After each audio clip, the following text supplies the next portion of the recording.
नमस्कार दोस्तों, हमारे YouTube channel hub for edu में आपका स्वागत है। टेक्निकल, एजुकेशनल और करंट अफेयर्स वीडियोस की लेटेस्ट अपडेट पाने के लिए हमारे चैनल के सब्सक्राइब बटन को क्लिक करें और बेल आइकन को प्रेस करें और अधिक से अधिक शेयर करें। जो कि अभी हमारे भारत सरकार एवं राज्य सरकार के निर्देशानुसार करना है। चूँकि ये काम हम लोग को ई विद्या वाहिनी के वेबसाइट पर ही काम करना है, तो सबसे पहले हम लोग क्या करते हैं कि ई विद्या वाहिनी की वेबसाइट पर लॉगिन होते हैं। जैसा कि आप देख रहे हैं, हमने अभी ई विद्या वाहिनी का वेबसाइट खोल रखा है। evidyawahini.jharkhand.gov.in है, ठीक है। और इसे खोलने पर आपके पास कुछ इस तरीके का आएगा और इसके बाद हम लोग यहाँ पर लॉगिन प्रोसेस में जाते हैं, जो कि आप लोग सभी जान रहे हैं। तो EBB लॉगिन पर क्लिक करेंगे और फिर हम यहाँ पर स्कूल ले लेंगे, क्योंकि हमें स्कूल पे काम करना है। और फिर हम अपने यहाँ पर यूज़र आईडी, जो कि हमारा डाइस कोड होता है, ठीक है। और फिर हमारा जो पासवर्ड है वो हम यहाँ पर भरते हैं। और उसके बाद यहाँ पर जो हमारा मैथ प्रॉब्लम ऊपर में लिखा हुआ, जो भी उसका क्वेश्चन रहता है, उसका आंसर देके उसको हम लोग साइन इन करते हैं। जैसा कि अभी हम लोग जान रहे हैं कि हमने यूडाइस में काम किया है, ठीक है। तो यूडाइस में हमने इस बार जो है ना 2 काम किया है। पहला हमने किया है कि स्कूल का इंफॉर्मेशन को अपडेट किया है, आपके स्कूल के इंफ्रास्ट्रक्चर से संबंधित। और दूसरा है आपके स्कूल में पढ़ा रहे अध्यापकों का विवरणी को अपडेट किया है। और अगर हम लोग विगत वर्ष की तुलना करेंगे तो इस बार हम लोगों ने यूडाइस में छात्रों से संबंधित काम नहीं किया है। तो छात्रों से संबंधित काम जो है हम लोगों ने ई विद्या वाहिनी पोर्टल पे किया है। और हमारे यहाँ जो भी अध्ययनरत छात्र छात्राएं हैं उनका विवरणी हमको ई विद्या वाहिनी में देते हैं। और अब हम आपको बताएंगे कि एक नया तरीका दिया गया है, जिसमें आप ई विद्या वाहिनी के माध्यम से अपने छात्रों को यूडाइस में भेज सकते हैं।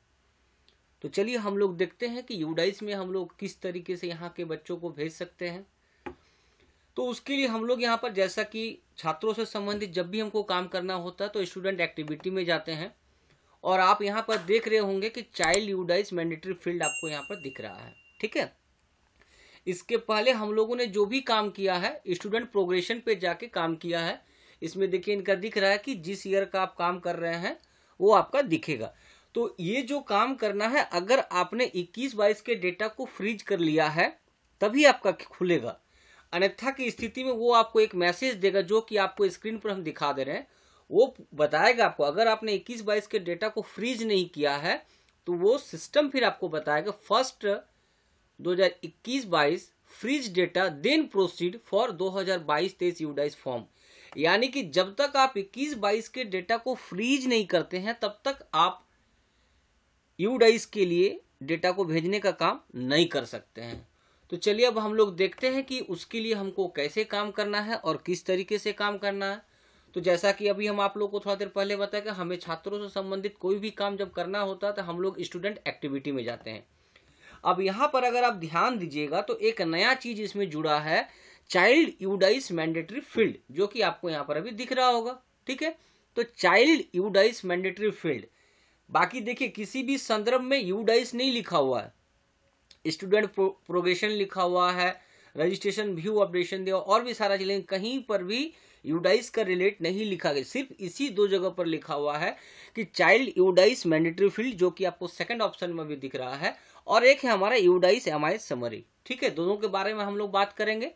और अगर आपने अभी तक हमारे चैनल को सब्सक्राइब नहीं किया तो प्लीज हमारे चैनल को सब्सक्राइब करें। और आप लोगों से अनुरोध है कि वीडियो को अंत तक देखें, ताकि जो भी संबंधित सूचनाएं आप लोगों को दी जा रही है उसके माध्यम से आप किसी अन्यत्र शिक्षक या स्कूल का भी सहायता कर सके। तो अनुरोध है कि वीडियो को अंत तक जरूर देखें, ताकि इसमें बहुत सारे विवरणी के बारे में हम आपको बताएंगे और आपको उससे कार्य करने में सुविधा होगी। क्योंकि ये काम हमारा प्रथम बार हो रहा है तो दिक्कत आना है, तो उसके बारे में हम लोग देखते हैं कि कैसे हम लोग किसका सॉर्ट आउट कर सकते हैं। तो चलिए हम लोग अब चलते हैं कि चाइल्ड यूडाइस मैंडेटरी फील्ड, जो कि अभी हमको यहाँ पर दिख रहा है, उस पर हम लोग क्लिक करते हैं। क्लिक करने पर आपका जैसा कि हम पहले बताए थे, हमारा जब प्रोग्रेशन का काम करते सेम देखिए उसी तरीके का डेटा आ रहा है। डिस्ट्रिक्ट का नाम आ रहा है, ब्लॉक का नाम आएगा, क्लस्टर का नाम आएगा, स्कूल का नाम आएगा। और अब हम ये देखते हैं कि हमको काम क्या करना है। तो हम मान लेते हैं कि इनका हम क्लास 3 में काम करेंगे, ठीक है। तो यहाँ से हमने क्लास 3 सिलेक्ट कर लिया, यहाँ से सेक्शन ए सिलेक्ट कर लिया, और अब हम इसको सर्च करते हैं। देखिए सर्च करने पर आपका स्टूडेंट का सारा डेटा दिखने लगा कि इस क्लास में कितने बच्चे हैं। वो आपका 10 बच्चे का एक बार में शो करता है। और अब हमें जो काम करना है वो कैसे करना है उसके बारे में हम लोग बात करते हैं।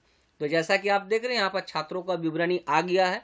और अगर आप ध्यान से देखिएगा तो आपके स्क्रीन के सबसे राइट साइड अंत में आप देखिए एड एडिट लिखा हुआ और एक प्लस आइकन रेड सिंबल के साथ में बना हुआ है ना।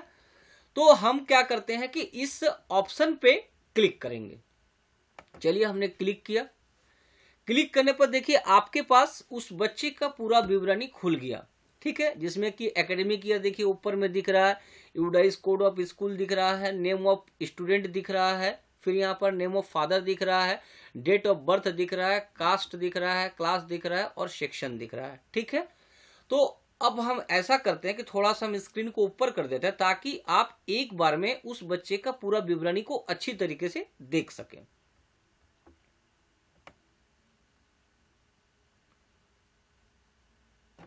आशा करते हैं कि आप लोगों को इस बच्चे का जो हमको डिटेल अपडेट करना है वो हमको पूरी तरह दिख रहा है। आप देखिए कि आपने जो यूडाइस में भरा है, सॉरी एसडीएमआईएस में जो छात्रों का विवरणी भरा था वही विवरणी आपका यहाँ पर दिख रहा है। अब सरकार का ये कहना है कि अगर आपके पास में ये छात्र पढ़ रहा है तो हर छात्र का एक प्रमाण होता है कि हमारे पास ये छात्र पढ़ रहा है। अब आप बोलेंगे कि हमने अपना विवरणी तो सर भरा हुआ है, अच्छी बात है आपने विवरणी भरा हुआ है, लेकिन बच्चा वर्तमान वर्ष में क्या रोल नंबर है ये तो आपने नहीं भरा है। तो इसी तरह की कुछ कुछ इंफॉर्मेशन मांगा गया जिसके माध्यम से आप इजीली इसको अपडेट कर सकते हैं। सबसे पहले हम लोग देखेंगे यहाँ पर स्क्रीन पर कि देखिए बहुत सारे में रेड एस्टेरिक्स लगा हुआ है, ठीक है। ये जो रेड एस्टेरिक्स है इसका मतलब है कि आपका ये मैंडेटरी फील्ड है, आपको ये अपडेट करना ही होगा। आप देखिए बहुत सारे जगह में इंफॉर्मेशन भरा हुआ है और बहुत सारे जगह में इंफॉर्मेशन नहीं भरा हुआ है। अब हम जिस बच्चे का काम कर रहे हैं इस बच्चे का हम लोग इंफॉर्मेशन देखते हैं। तो सबसे पहले क्या मांगा जा रहा है, तो सबसे पहले मांगा जा रहा है रोल नंबर, ठीक है। तो इस बच्चे का वर्तमान वर्ष में जो रोल नंबर है हम उसको यहाँ पर भर देते हैं। अब देखिए बच्चे का नाम भरा हुआ, अगर आपको लगता है कि नहीं स्पेलिंग में गलत है तो आप यहाँ पर उसको सुधार कर सकते हैं। उसी तरह देखिए जेंडर भी दिया हुआ है, डेट ऑफ बर्थ भी दिया हुआ है, मदर नेम भी दिया हुआ है, फादर नेम भी दिया हुआ है, गार्जियन नेम भी मैंडेटरी किया हुआ है, ठीक है। तो गार्जियन नेम में आप क्या कर सकते हैं, इनके फादर के नाम को भी कॉपी करके यहाँ पेस्ट कर सकते हैं। और अगर आपको ऐसा लगता है कि नहीं इनका गार्जियन मान लीजिए हो सकता है कि फादर मदर अलाइव ना हो, तो ऐसे कंडीशन में जो उनको देखरेख कर रहे हैं या जो भी उनके गार्जियन है उनका नाम हम वहाँ पर दे सकते हैं। आगे देखेंगे हम लोग आधार नंबर मैंडेटरी फील्ड है। देखिए आधार नंबर इनका भरा हुआ है, name of student as per in Aadhaar card, जो उनके आधार कार्ड में नाम है अगर हम उनके आधार कार्ड से मैच करेंगे अगर गलती है तो हम इसको यहाँ पर सुधार के अपडेट कर लेंगे। अब यहाँ पर हमसे मांगा जा रहा है कि आप इनका एड्रेस भरिए, तो हम इनका एड्रेस भर देते हैं, ठीक है। मान लेते हैं कि इनका एड्रेस,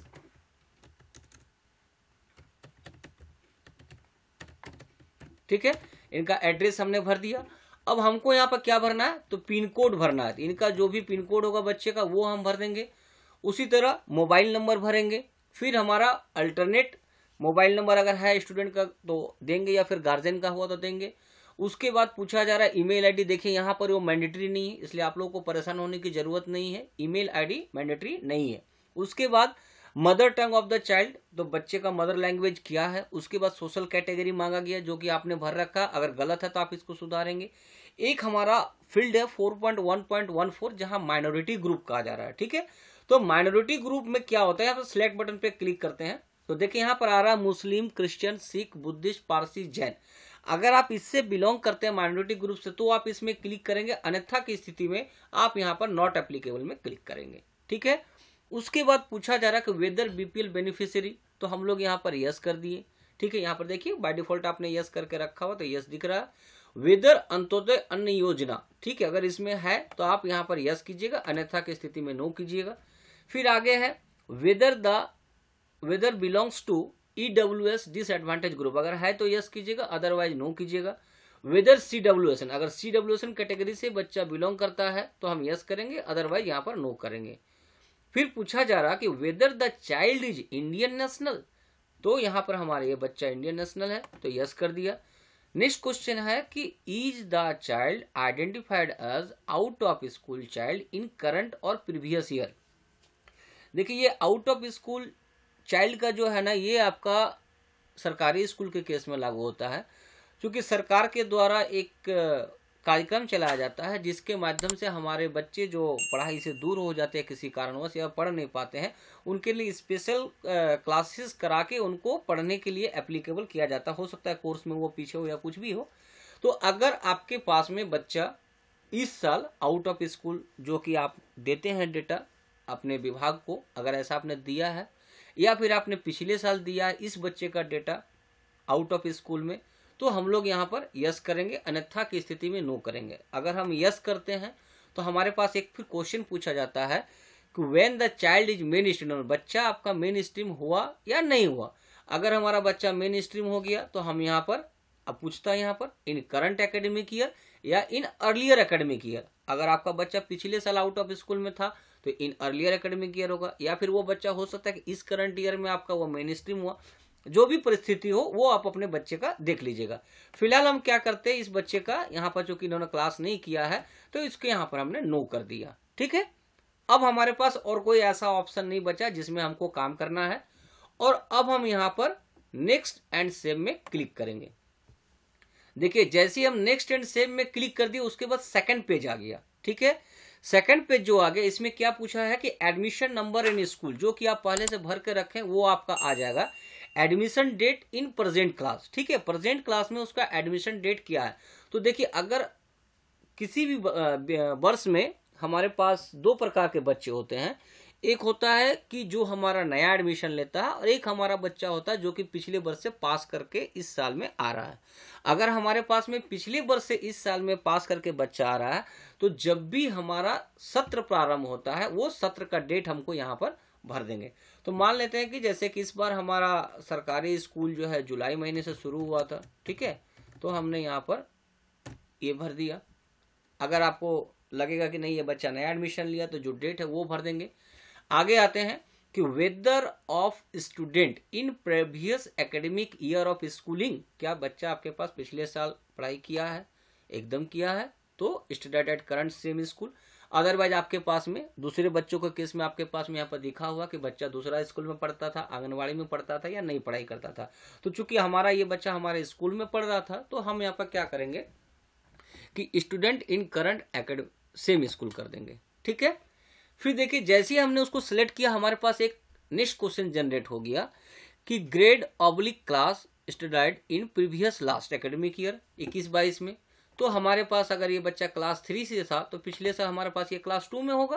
ठीक है, फिर पूछा जा रहा है in the previous class student whether appeared for examination, क्या बच्चा एग्जाम में अपीयर हुआ था, तो हुआ था तो हम यहाँ पर अपीयर्ड कर देंगे। अब देखिए फिर आपसे एक क्वेश्चन पूछा जा रहा है in the previous class student result of the examination, तो रिजल्ट ऑफ द एग्जामिनेशन में अगर बच्चा आपका पिछले साल से पास करके आया है तो प्रोमोटेड हो जाएगा, पास्ड हो जाएगा, या और भी 2-3 ऑप्शन दिए हुए हैं जो आपको लगता है कि एप्लीकेबल है उसको आपको सिलेक्ट करना। फिलहाल हम यहाँ पर प्रोमोटेड ऑब्लिक पास्ड को सिलेक्ट कर लेते हैं। अब अगर बच्चा आपका एग्जाम में पास किया तो कुछ तो उसको मार्क्स मिला होगा। तो देखिए 4.2.6 का सी में क्या दिया हुआ कि इन the previous class student percentage of overall marks obtained in the examination. ठीक है, तो ये बच्चा एग्जाम में कितना मार्क्स लाया है। ठीक है, तो इस बच्चे ने मार्क्स लाया है 68। ठीक है, अब देखिए यहाँ पर बहुत कम इंफॉर्मेशन मांगा गया है, इसको भर के हम यहाँ पर नेक्स्ट एंड सेव पे क्लिक करेंगे। अब हमारे पास में तीसरा पेज आ गया। ठीक है, तीसरा पेज में क्या मांगा जा रहा है, facility provide in the student for the year of filling data, जिस ईयर का डेटा को आप फिलिंग कर रहे हैं बच्चा को क्या फैसिलिटी मिला। आप यहाँ पर ध्यान दीजिएगा ये जो है सिर्फ सरकारी और मान्यता प्राप्त सरकारी विद्यालयों के लिए लागू होता है, जो कि आपको देखिए ब्रैकेट में लिखा हुआ for government and government aided school के लिए। ठीक है, तो हम लोग क्या करते हैं, यहाँ पर सिलेक्ट में जाते हैं और चूंकि इसको मिला है तो हम लोग यस करेंगे। अगर मिला है तो क्या मिला है, देखिए दाहिने साइड में ऑप्शन आ गया free text book free hostel. देखिए फ्री हॉस्टल क्या है ना कि नहीं मिलता है, तो इसको हम लोग क्लोज कर देंगे। अगर आपके स्कूल में एप्लीकेबल है तो आप इसको रख सकते हैं। अब देखिए हमने यहाँ पर क्या लिया था, फ्री टेक्स्ट बुक। अब हमने इस बच्चे को फैसिलिटी दिया फ्री यूनिफॉर्म्स का, तो हमने इसको यहाँ पर सिलेक्ट कर लिया। और अगर आपके स्कूल में पढ़ रहे बच्चों को केस में और भी कोई केस लागू है तो वो आपको यहाँ पर दिया हुआ है, आप उसको सिलेक्ट कर लेंगे, वो आपका यहाँ पर आ जाएगा। अब देखिए आगे पूछा जा रहा सेंट्रल स्कॉलरशिप। ठीक है, अगर मिला है तो यस करेंगे, अदरवाइज नहीं मिला है तो नो करेंगे। उसी तरह पूछा जा रहा है स्टेट स्कॉलरशिप। ठीक है, स्टेट स्कॉलरशिप अगर मिला है तो हम यहाँ पर यस करेंगे। ठीक है, अब यहाँ पर पूछता है कि अगर मिला है तो कितना मिला है। ठीक है, तो हमको जो है इस बच्चे को 1500 मिला था। ठीक है, 4.3.1 का बी में अदर स्कॉलरशिप, अगर इसके अलावा भी और कोई स्कॉलरशिप मिला है तो हम यहाँ पर इसको यस करेंगे, अन्यथा की स्थिति में हम यहाँ पर नो करेंगे। आगे है facilities provided to the student in case of CWSN for the year of filling data, जो कि सिर्फ सरकारी और सरकारी मान्यता प्राप्त विद्यालयों के लिए लागू होता। आप जो पहले भरे थे देखिए नो, वो ऑटोमेटिक यहाँ पर नो आ गया, आपको यहाँ पर क्लिक करने पर कुछ नहीं होगा। आगे है क्वेश्चन हमारा 4.3.3, whether child has been screen for specific learning disability. अगर बच्चा इस कैटेगरी से बिलोंग करता है तो हम इसे यस करेंगे, अन्यथा की स्थिति में हम यहाँ पर नो करेंगे। फिर हमारा नेक्स्ट क्वेश्चन है whether child has been screen for autism spectrum disorder. अगर बच्चा आपके इस डिसऑर्डर से बिलोंग करता है तो यस करेंगे, अदरवाइज हम यहाँ पर नो सेलेक्ट करेंगे। आगे है नेक्स्ट क्वेश्चन हमारा 4.3.5, whether child has been screen for attend deficit hyperactive disorder. अगर बच्चा इस प्रॉब्लम से है तो यस करेंगे, अदरवाइज ये मैक्सिमम का केस में नो होगा। ठीक है, is the student involve in any extra circular activity curricular activity. अगर बच्चा किसी भी एक्स्ट्रा करिकुलर एक्टिविटी में है तो यस करेंगे, अन्यथा की स्थिति में नो करेंगे। एक आगे क्वेश्चन दिया गया, has the student been identified as a gifted oblique talented child. देखिए गिफ्टेड ऑब्लिक टैलेंटेड चाइल्ड का जो मीनिंग है, इसका मतलब ये होता है कि बच्चा किसी विशेष गुण से अभिभूत है। अर्थात मान लीजिए कोई बच्चा ऐसा है जो कि कैलकुलेशन को विद इन सेकेंड में कर देता हो, या कोई बच्चा है कि अपने से हायर क्लास का मैथ को बना देता है, या सब्जेक्ट्स के बारे में अच्छा नॉलेज है, या और भी बहुत सारे होते हैं। ठीक है, अगर इस कैटेगरी से बच्चा बिलोंग करता है तो हम यहाँ पर यस करेंगे, अदरवाइज यहाँ पर हम नो करेंगे। और उसके बाद फिर हम यहाँ पर नेक्स्ट एंड सेव में क्लिक कर देंगे। अब देखिए इसके बाद पूछता है कि did the student undertake any vocational course. ये जो है आपका 9, 10, 11, 12 के केस में लागू होता है। और अगर आपके स्कूल में ऐसी हो सकता है कि अगर आपके स्कूल में ये व्यवस्था दिया गया हो किसी प्रकार का वोकेशनल कोर्स का, तो हम यहाँ पर यस करेंगे, अदरवाइज ये नो ही होता है मैक्सिमम केस में। ठीक है, 9, 10, 11, 12 के केस में लागू होगा। और इसके बाद हम यहाँ पर नेक्स्ट एंड सेव में क्लिक करेंगे। अब देखिए यहाँ पर क्या है ना, बच्चे का अकाउंट का डिटेल दिख रहा है। ठीक है, तो चूंकि हम लोगों ने SDMIS में डेटा भरा हुआ था और इस बच्चे का भरा हुआ था, तो हम लोग यहाँ पर देखिए इस बच्चे का डेटा भरा हुआ था, हमें कुछ नहीं करना है और हमें यहाँ पर फाइनल सबमिट करना है। देखिए अब हमारा क्या आ गया, यूडाइस फॉर्म इज सबमिटेड। तो इस तरीके से हमें एक एक बच्चों का डेटा को हमें पहले वेरीफाई करके अपडेट करना होगा। और ये प्रक्रिया आपके लिए बहुत आसान है। शुरू में हमें हर काम थोड़ा सा कठिन लगता है, लेकिन ये कार्य बहुत आसान है। सारा इन्फॉर्मेशन आपके पास है और आप बहुत ही कम समय पे कर लेंगे। और इसको करने के बाद हम यहाँ पर ओके कर लेंगे। तो देखिए जब हमने इस बच्चे का डेटा को पूर्ण रूप से अपडेट कर दिया तो उसका कलर देखिए वहां पर आपका ग्रीन कलर हो गया, मतलब कि हमने इस बच्चे का पूरा काम कर लिया। तो इस तरीके से हम अपने बच्चों के डेटा को वेरीफाई करेंगे। और अगर आप चाहते हैं कि ये जो विवरणी हम भर रहे हैं इसके संबंध में हमें एक फॉर्मेट मिल जाए तो बड़ा सुविधा होगा, आसान होगा, ऐसा सोचते होंगे। तो इसका एक फॉर्मेट जो है ना, ये देखिए आप यहाँ पर स्क्रीन पर आपको दिखाई पड़ रहा होगा, डेटा कैप्चर फॉर्मेट आपको यहाँ पर दिख रहा है। चलिए हम इस पर क्लिक भी करते हैं और देखते हैं कि उसके बाद क्या होता है। क्लिक करने के बाद देखिए हमारा बच्चा को जो डिटेल है वो हमारा यहाँ पर दिख रहा है। ठीक है, क्या क्या डिटेल दिख रहा है, पहले तो serial number, class, grade, section, medium of instruction, ये सब दिख रहा है। चलिए अब आगे चलते हैं। देखिए यहाँ पर पार्ट बी जनरल डिटेल, जहाँ पर आपका एकेडमिक ईयर 2023 में UDISE code of school, grade, class, एक एक बच्चे का डिटेल आप इसमें भर के अपना रख सकते हो। और इसके माध्यम से भरने के बाद अगर आप अपडेट कीजिएगा तो आपके लिए काफ़ी आसान हो जाएगा, क्योंकि देखिए इसमें आपको सारा जो है ना फॉर्मेट एक बना हुआ है। आप इस फॉर्मेट का प्रिंट आउट निकाल कर एक एक बच्चे का भर के बना सकते हैं, या फिर आप डायरेक्ट जो है हमारा इस प्रोसेस पे जाके एक एक करके अपडेट कर सकते हैं। आशा करते हैं कि आपको ये वीडियो काफ़ी अच्छा लगा होगा, और अगर आपको ये अच्छा लगता तो प्लीज़ हमारे चैनल को सब्सक्राइब करिएगा, लाइक करिएगा और साथ में दूसरों को भी शेयर करिएगा, ताकि हमारे सभी विद्यालयों का कार्य समुचित रूप से, सुचारू रूप से हो सके। Thank you.